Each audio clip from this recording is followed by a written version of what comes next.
вас когда-нибудь бывало такое, что в такие-то времена выходит игра, которая становится популярной, которую все хвалят, но вам самим не особо она интересна, и только потом ваши руки дошли до нее, чтобы сыграть, поскольку появился повод? Лично у меня да. И это касается многих культовых игр, в которые я не сыграл до сих пор. Undertale, Warcraft, Portal. Список можно продолжать долго. И вот, совсем недавно я все-таки прикоснулся к одной из культовых визуальных новелл в российской индустрии – «Бесконечное лето». Она вышла в ноябре 2013 года, но только в конце августа 2024 я начал ее читать. Повод для ее прочтения наконец-то появился. Даже моя младшая сестра прочитала ее гораздо раньше меня. Но все же, спустя почти 11 лет я смог сформировать свое первое впечатление о классике жанра визуальных новелл.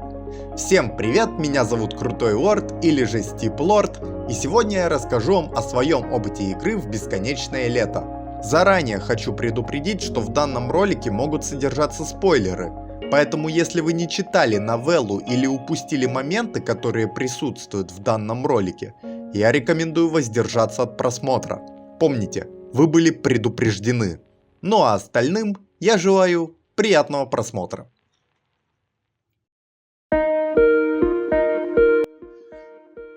Думаю, нет особого смысла рассказывать о самой новелле, так как до меня это сделало огромное количество людей.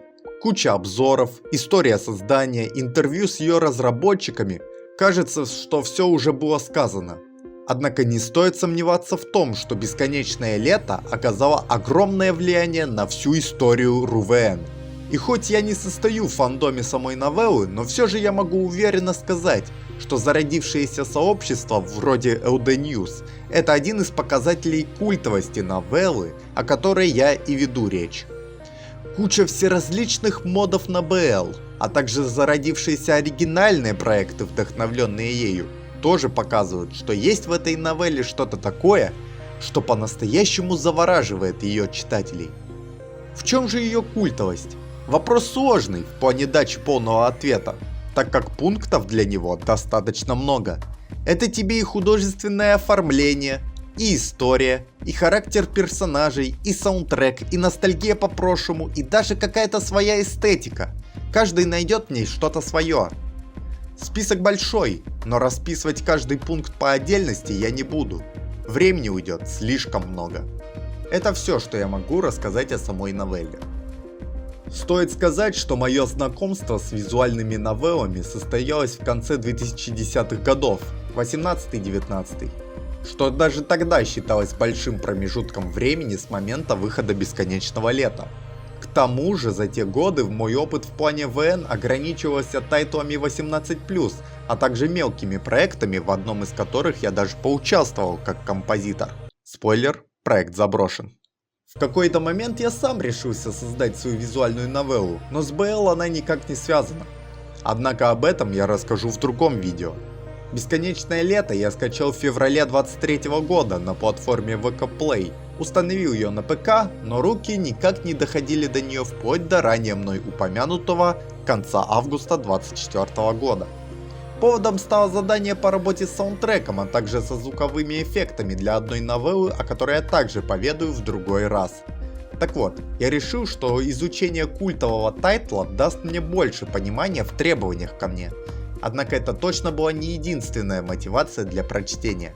Мне самому было интересно узнать, почему же многим зашло сие творение. И вот я открываю OBS и нажимаю на кнопку записи. И отсюда начинается мой путь в пионер-лагерь Совенок с его обитателями. Путешествие обещает мне воспоминания на всю жизнь. Стоят врата перед тобой, ты начинаешь путь всех пионеров образца, и ветер дует в грудь. Возьми же галстук, откажись от старых всех манер и покажи всем, кем быть должен настоящий пионер. Начиная свое прохождение, я знакомлюсь с Семеном, главным героем новеллы. Он предстает перед нами как Отаку, человек нелюдимый, живущий один, проводящий много времени за компьютером, да и в принципе проживающий свою жизнь систематически, как и многие люди в наше время. Один случай заставляет нашего героя все-таки выйти в свет. встреча одногруппников. Стоило Семену заснуть в автобусе, как вдруг он оказывается возле пионерлагеря «Совенок». Да и на улице лето вместо зимы. Думаю, любой бы мог охренеть от такого внезапного поворота событий. Возникает вполне резонный вопрос. Как? Однако постепенно мы начинаем знакомиться с обитателями пионерлагеря. Первая девочка, Славя, производит впечатление доброжелательности, дружелюбия и понимания. В общем, девчуля довольно лояльная, что уже мне импонирует. Один вопрос. Как после указаний Семену добираться до вожатой, она успевает оказаться на пристани и искупаться? Лена. Довольно тихая, робкая и стеснительная девочка. Инсектофоб. Ульяна. Ребенок 11-12 лет. Да и по ее поведению это видно. Любит пофаниться и делает это в соответствии со своим ребячеством, что можно понять. Алиса. Мягко скажем, бунтарка с соответствующим характером и манерой одеваться. Точно не мой типаж. Вероятно, Семен, находясь в стрессовой ситуации, забывает многие вещи, ибо ему удается прийти не туда, куда надо. Благо, Славя подтверждает мое мнение о ее лояльности и отводит нас к вожатой. Внезапно... Бляха-муха. Скример. Неужели вожатая настолько страшная? Ну, хотя бы не внешне. Между тем, фонтан-масс на плакате нам на что-то намекает. И тут промелькает вся изюминка пионерлагеря. Никто не дает ответов на прямые вопросы Семена, которые в их глазах выставляют его в лучшем случае странным. И только потом до меня дошло. Никто не обратил внимания на то, что Семен все это время был в зимней одежде. Неужели для них это настолько привычное явление, что оно стало нормой? Похоже, что да. Далее мы встречаем электроника, он же Сергей, потому что Сыроежкин. Он принимает нас за своего и стремится вовлечь Семена в активную жизнь лагеря. Продвигаясь по сюжету, мы узнаем больше обо всех этих персонажах. Алиса не просто груба, но еще и агрессивна и мстительна, сделав в ее сторону шаг влево, шаг вправо. И тут уже хоть беги, хоть не беги. Ольга Дмитриевна куда строже, чем она показалась на первый взгляд.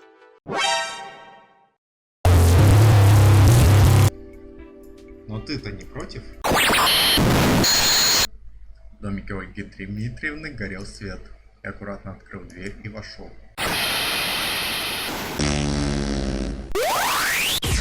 Ульянка не прочь вторгаться в личные границы и что-то себе присвоить, а попытка забрать то, что по праву принадлежит нам, влечет за собой очередную мелкую пакость с ее стороны. Да и быстрая она больно. Думаю, ее бы даже Соник не догнал. Славя же готова прийти на помощь в случае необходимости. +1 к нашему мнению о ней. Лена же любит читать книги, хотя тут ничего удивительного. Как и в том плане, что ее не так просто разговорить. Но это ладно. И только на втором дне мы лучше понимаем всю суть происходящего. Семену в этом измерении лет 17. Погружаться в жизнь образцового пионера все же придется. Местами будут сцены не для ютуба. Темный экран. И, конечно же, знакомство с теми, кого мы не застали в первый день. Шурик из операции «И». В принципе, он... Шурик. Хацуне Мику, она же Вокалоид. Слишком общительная, но нормально. Лично я не против послушать ее, если только дел особо нет. Виола, медсестра с опытом. Во многих смыслах этого слова. Женя. Создает ощущение токсичной натуры. Чуть что не то сказал, и ты уже облит грязью. Если бы можно было дать ей другое имя, я бы это сделал. Как полагается в пионерлагере, днем работа, вечером веселье. Картишки там, танцы, походы. И все новые и новые детали провелькают в привычных нам персонажах. Славя любит, чтобы все было мирно, поэтому местами ей приходится становиться строгой.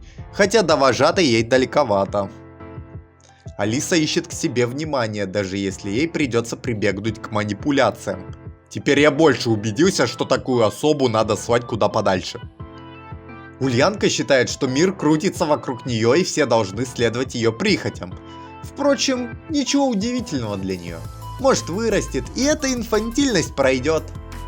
Ольга Дмитриевна хоть и строга, но все же она не такой уж и тиран. И все больше и больше человек пытаются нагрузить нас работой, а мы, как ответственный пионер, не можем сказать нет. Даже ценой тотального погрома столовой из-за выходок Ульяны. Я не прошу и половины новеллы, а потому во мне все еще теплилась надежда увидеть что-то хорошее в отрицательных персонажах, вроде Алисы, той же Ульяны и Жени. И это происходило с переменным успехом. Алиска хороша в творчестве, однако порой ей не имется потешить чувство собственной важности. Ульяна не отлынивает от работы, если ее заставить, однако после исполнения своих обязанностей все еще не упускает шанса что-то стырить. Художественный фильм «Спили». С наступлением темноты хочется чисто чем-то своим заняться. И потанцевать Семен не умеет и при этом не хочет работать. Но коли согласился, отступать уже поздно, а потому весь вечер с Леной. Даже что-то начинает ладиться, но вожатая вносит свои коррективы. Когда на 4-й день пропадает Шурик, волей-неволей приходится участвовать во всей этой истории. Но вокалоиду как-то по барабану, песня важнее. В любом случае будем ждать ее хиты по типу Поппи По, Цуру Петтан, Мику Мику Нищиты Акиру и другие. Хотя они вышли спустя больше 15 лет, а Мику по-прежнему такая же, какой была тогда, когда мы помогли ей с песней. Хотя и уже за 40 по идее уже в таком случае. Что касается Алисы, местами она вообще является пофигистской. Однако в плане плохих качеств она гораздо опаснее, чем мы изначально полагали, ибо ее ранние угрозы оказались неголословными. Благо ей никто не поверил, кроме, может, Ульянки, которая, кстати, все так же по-детски себя ведет, мучая рака. К тому же, если ей что-то нужно, она будет добиваться этого любыми способами, в том числе и обманными, по типу блефа. И только сейчас, когда на момент написания сценария я уже во 2-й раз прошел бесконечное лето, у меня возник вопрос. Оно тут вообще какими-то и работами занимается? А то помимо отдыха, творчества, донимания Семена, а также попытки подрыва агенды, мы не застали ее ни за какой работой. Но об этом я расскажу уже в следующей части про свой опыт прохождения. Поэтому поддержите ролик. Лайк, подписка, коммент. Подойдет все. Ну ладно, назад к ролику. Почему-то нас потянуло искать Шурика на ночь глядя, в одиночку. Похоже, со Славей мы провели не так много времени для того, чтобы пойти вместе. А приключений у Шурика было предостаточно. Похлеще, чем в какой-нибудь «Кавказской пленнице» или «Иван Васильевич меняет профессию». Однако глупых сцен, в том плане, что таких же, как в типичном аниме, в новелле предостаточно. Тут и влом в дом без стука, и случайное разоблачение себя в костюме Адама перед девчатами в костюме Евы, и другие моменты. Оставшееся время нужно было по максимуму потратить на Славю, попутно выполняя другие поручения. Но по итогу предоставленные варианты оказались без дальнейшего развития, кроме торта. Семен уже не торт, хотя им и не был. Результат был очевиден. Прохождение по своей логике вывело меня на рут Семена, ибо в последние 2 дня мы видим загадочного пионера, коим и является Семен. Но это не точно. Ибо внешности схожи. Тот Семен, уже прожженный временем и событиями, происходящими в Совенке. В принципе, я не вижу его как отрицательного персонажа, а как персонажа с огромным опытом. Он знает, как все здесь устроено, знает исходы всех возможных событий, чего наш Семен еще не знает. Другой загадочный пионер, возможно, является тем Семеном, который отчаянно пытается прервать бесконечный цикл жизни в Совенке и сбежать. По сути, он противоположность первого Семена, который уже смирился со всем этим делом. И вот на последний день перед отъездом появляется загадочный голос. Возможно, 3-й Семен, который говорит, что выход таки есть. Однако один единственный выбор решит, какую концовку мы получим. Но доверие голосу приводит к плохой концовке, которая очень коротка, поэтому после ее получения я сразу перешел к другому выбору, который был более насыщенным, чем первый. Семен снова дома. И И что же это было? Сон? Или быль? Или какой-то трип? Вопрос хороший, но случившееся мало как произвело впечатление на Семена, и тот продолжил жить, как и жил. То есть каких-то уроков он навряд ли усвоил, но можно ли так утверждать? Думаю, вряд ли, пока не пройду остальные руты, поэтому не буду делать поспешных выводов. В целом, каковы мои ощущения от новеллы «Бесконечное лето»? Новелла получилась довольно классная, довольно интересная, но, опять же, поскольку это первое мое суждение, первое мое прохождение, вряд ли еще буду многословен, ведь тут еще много предстоит изучать. Так что, да, будем это все дело изучать. Так что я думаю, что эта игра намного интереснее, чем она мне показалась сейчас. Поэтому будем посмотреть. Вот так и закончилось мое первое прохождение Бесконечного лета, и вместе с этим я лишился так называемой летней девственности. Однако значит ли это, что на этом я закончу с Бесконечным летом? Конечно же нет.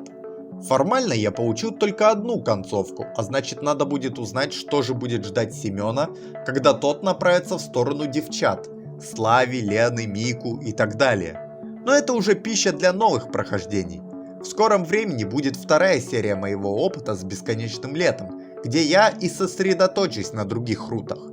Если вам понравился ролик о моем слоупочном прохождении классики РУВН, то ставьте лайк, подписывайтесь на канал, нажимайте на колокольчик, чтобы не пропускать новые интересные ролики, а также подписывайтесь на наши ресурсы в ВК, Дискорде и Телеграме, чтобы быть в курсе всех новостей.